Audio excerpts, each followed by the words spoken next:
kredit 22%. Nechi foiz tutyapsiz? 7%. 1 milliarddan qancha pul bo'ladi? O'zingiz o'ylang. Ha, agar siz o'sha kredit mablag'ini qachonki inflyatsiya darajasidan past bo'lgan kredit foizi oladigan bo'lsangiz, nimaga yo'q? Mana yoshlar kelishingizlardan maqsadiga yetib 30 yoshga yetmaganlarga 14% kredit bor. Hozirgi kunda sizlar inflyatsiya darajasini hisoblab chiqing. Inflyatsiya darajasini bitta davlat hisoblamaydi. Birinchi, oziq-ovqat mahsulotlari olingan 10%. O'tgan yilga nisbatan juda qancha oshdi. Keyin uyali vositalarning bidon texnikalar 10 xil pullar. O'tgan yilga nisbatan juda qancha oshdi. Avtotransport olingan o'tgan yilga nisbatan juda qancha oshdi. Xizmat ko'rsatish sohasida olingan o'tgan yilga nisbatan juda qancha oshdi. Ana undan keyin hammasini chiqarib bitta jamlaydigan bo'lsanglar, o'rtacha inflyatsiya darajasini chiqarib olishga imkoniyatga ega bo'lasiz. Mana oddiy ko'z bilan ko'riladigan holat hisoblanadi. Yana qandaydir tushundim. Hop, mana kredit sindi. Depozit sindi. Aksiyadorlik jamiyatlariga nisbatan rivojlanish qilayotgan korxonalar uni ham ko'rasiz. Qaysi korxona aksiyadorlik jamiyati? Kiyim ishlab chiqaradigan korxona bo'ladigan bo'lsa, misol tariqasida unga nima qilasiz? Uni biz IT texnologiya bilan shug'ullanadigan bo'lsa, programma ishlab chiqaradigan uni ham ko'rasiz, prognoz to'xta deysiz, qarang. Shu paytgacha necha yil bo'ldi buni oshirganiga? 7 yil bo'ldi.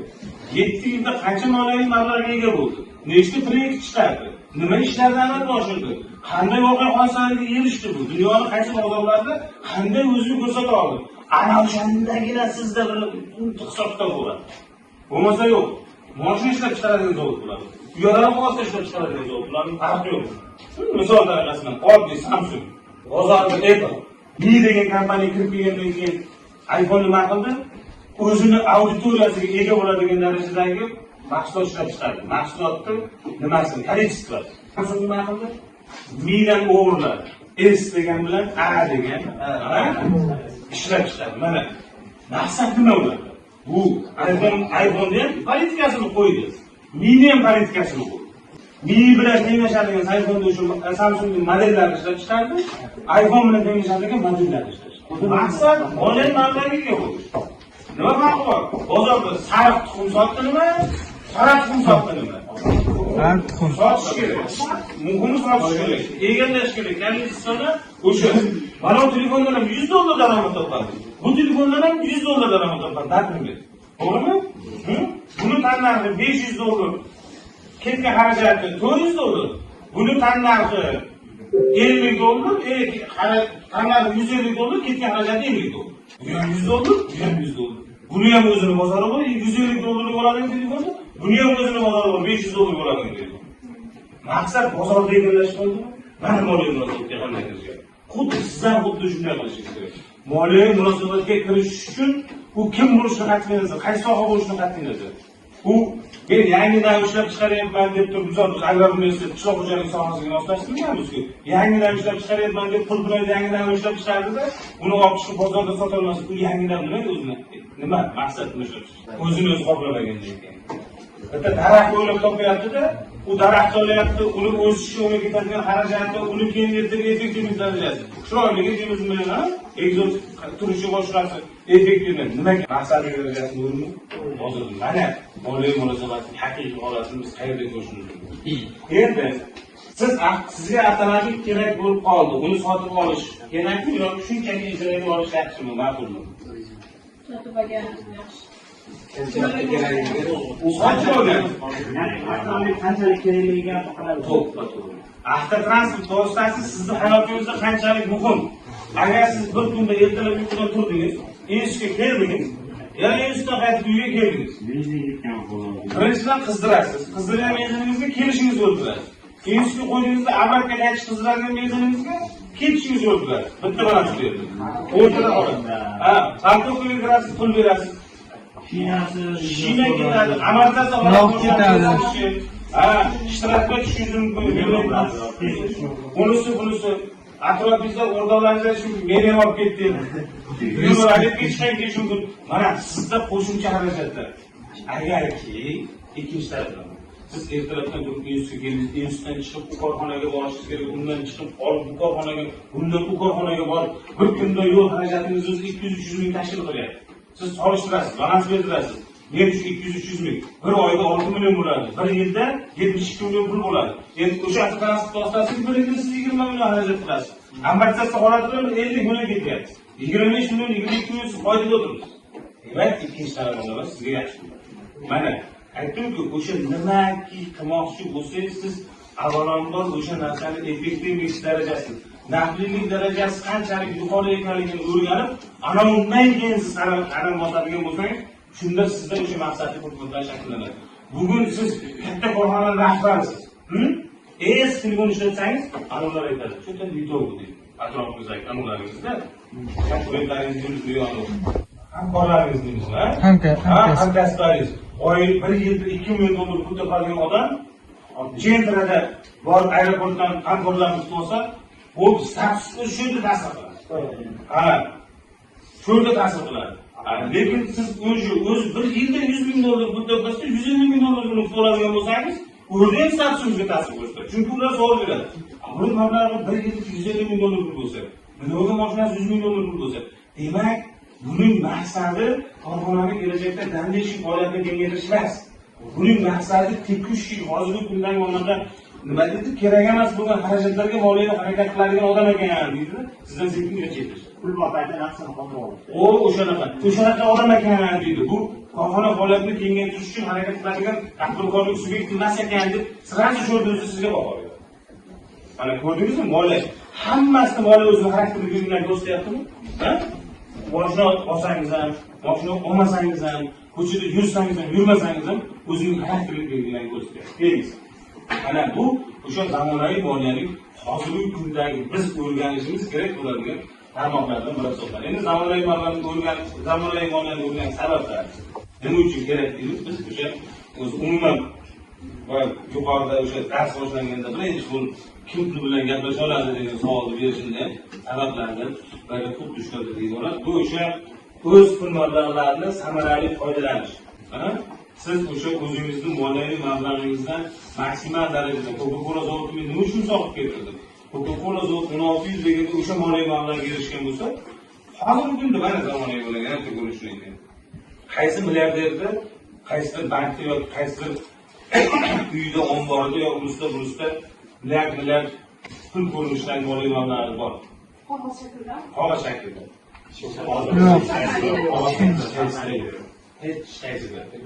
Hech qaysida yo'q. Sabab risk darajasi yuqori. Bu inflyatsiyaga uchrayapti birinchidan. Dunyo bozorida katta moliyaviy mablag'lar va moliya nimalari tashkilotlari 0.5% ga, 1% emas, 0.5% ga o'zining pul mablag'ini boshqa birovga ishonchli bir raqamga ertaga qaytarish darajasi yuqori bo'lgan, daromad darajasi topish imkoniyati ega bo'lgan korxonaga 0.5% ga moliyaviy mablag' sotadigan bo'lsa ham, bu daromad o'tirgan bo'ladi. Dunyo miqyosida qo'yishgan. Mana bizda o'sha olimlar aytadi, ko'pchilik aytadi, tashqi qarz. Mana hozirgi kundagi mamlakat siyosatini o'g'irib berib sirligi siyosatni biz qilmasdan aytaman, bir kichikligini sirini aytaman. O'zbekiston Respublikasi tashqi qarzi qayerdan? Jahon bankidan, xalqaro jahon tashkilotlaridan, Amerikadan turadi. Nima olyapti Amerika?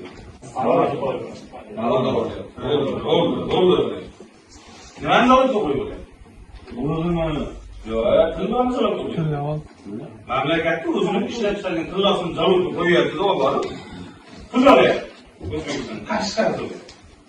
Endi Amerika Qo'shma Shtatlardan tashqi qarz eng katta mamlakat qaysi? Amerika tashqi qarz. Xitoy. Amerika koronavirusdan beri 5 marta oltin narxini ko'tardi. Koronavirusdan beri 5 marta oltin narxini ko'tardi. Nima uchun? Chunki o'zida zapas qo'yadi. Yo'q. Xitoyga u oltin berib tashqi qarz olgan Xitoyda. Endi men mana pulni beryapman Amerikaga. Hozirga beryapman. Tillon. Hozirdan pul oldim. Men bergan tillon narxini kundan-kunga ko'taryapman. Nima? Inflyatsiyaga uchrayapti. Qarz inflyatsiyaga uchrayapti. Qarz inflyatsiyaga uchrayapti. Endi O'zbekiston xuddi shu siyosat qilyapti. Amerikaning siyosatini o'ziga o'zi uryapti.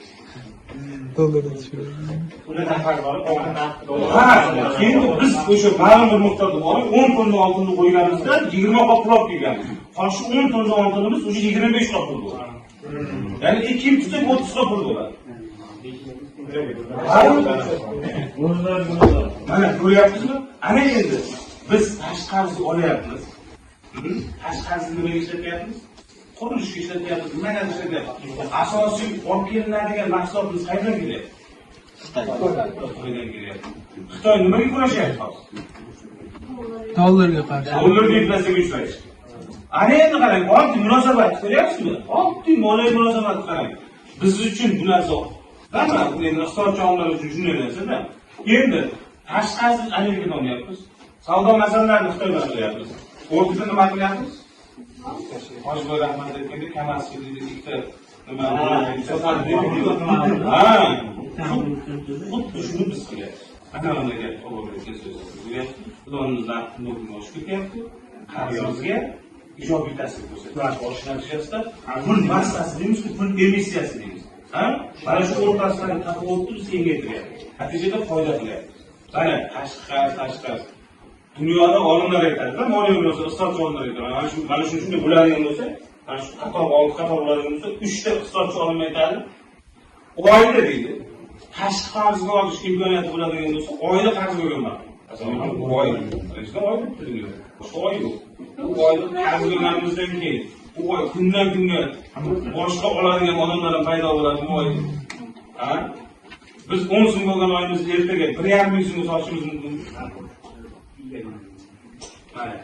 Mana ko'rdinglarmi? Moliya munosabatda biz qanday tartibda kirishadigan bo'lsak, shundagina biz o'sha to'g'ri voqealarni saqlanadigan bo'lamiz. Endi o'sha yana bir sabablardan biri biznes dunyosida muvaffaqiyatli faoliyat yuritish. Biz bugun o'sha xalqaro moliya munosabatlarini bilmaydigan bo'lsak, mana tashqi qarz olish natijasida nima qiladi? Davlat rahbariyati aytyapti, banklarga aytyapti tashqi qarz oldik, korxona faoliyatiga aytyapti tashqi qarz oldik. Hozir mana Ortiqxo'jayev Amerikadan biznes qiladigan bo'ldi. Amerikadan joy qiladigan bo'ldi. Yoki unisi yo'q. Oddiy Qozog'iston bo'ldi. Qozog'iston Astana shahrida tashqi 249 gektar yer maydonini Amerikaga 49 yilga arendaga berdi. Bularni Amerika belgiladi. Shart qarang. Nyu-York darajasida. Sitni qilasan. O'ziga qo'y. 49 yil. Amerika uni Nyu-York darajasida quradimi? Qurish uchun Amerikaga betonni qayerdan olib keladi? Temirni Qozog'istondan oladi. Hamma narsa Amerikadan kelish nega ketdi? Ish Qozog'istondan oladi. O'sha bitta moliyaviy barqarorlikka erishdimi? Ikkinchisi, O'zbekistonda qancha Nyu-York ko'raman deb yurganda. Amerikaga borib Nyu-York ko'rib kelmaydi, Qozog'istonga borib Nyu-York ko'rib kelmaydi. Borganda u qayerga tushadi? Qozog'iston aeroportiga tushadi. Qozog'iston chegarasida Qozog'iston mashinasida borgandan keyin Nyu-York ko'raman degan darajada borgan o'g'lan. Nyu-York City'da nima bo'ladi? Qozog'istonning chekka kassalarida ovqatga cho'qib yeydi. Faqat tomoshaga kiradi ichiga. Bo'ldi, boshqa ish nasaga kirmaydi. Mana ko'rdingizmi? Moliyaviy munosabat qanchalik darajada ketayotganini ko'rishingiz mumkin. Qiziqarli va davomatli karyera qilish. Siz bugun moliyaviy barqarorlikka erishsangiz, O'zbekistonda shogirdlar aytadi, ustoz, nima sotsam ma'qul? 5 ming so'mdan deydi. Shu qurutimni deyman, mazasi butun O'zbekiston aholisi oladigan darajada mazali bo'ldi. O'zbekistonda qancha aholi bor? 38.250.000 aholi. Endi shuni 50% olsin. 20 millionga ko'paytirdi, 5 ming so'm. Qancha bo'ladi? Milliard. 20 milliard. 20 millionni 5 ming so'mgami? 20 million so'mni 5 ming so'mga ko'paytirganda ham 100 million? 5 ming so'mga qurut sotib 100 milliard daromad topgan.